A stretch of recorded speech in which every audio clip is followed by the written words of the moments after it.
Long ago, there was a small boarding school in the countryside. Children lived with their teacher.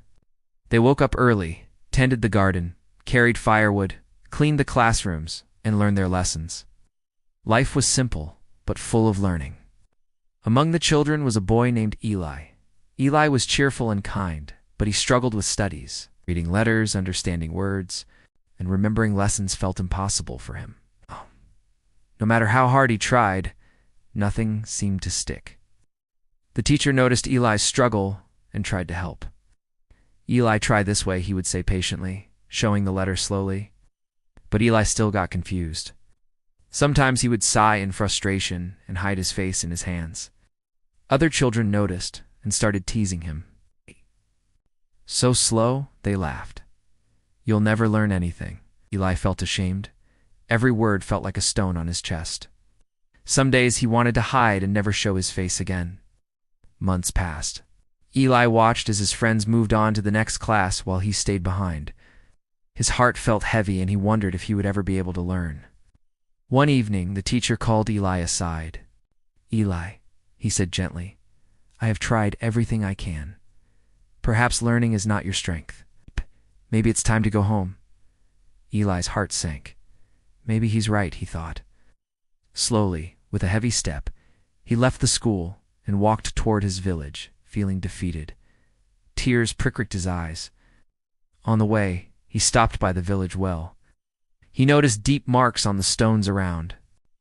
Curious?" he asked an elderly woman nearby. "How did these marks appear on such hard stones? Did someone carve them?" The woman smiled kindly. "Oh, Eli, look at this thin rope," she said, pointing to a rope used to draw water from the well.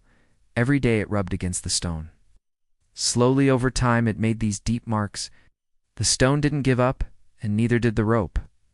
Eli stared at the rope and the stone. A spark of hope lit up inside him. If a soft rope can leave marks on hard stone through constant effort, maybe I can also learn if I try every day, he thought. That night Eli couldn't sleep. He made a decision. He would not give up. He would return to school and keep trying, no matter how long it took. The next morning, Eli returned to the school.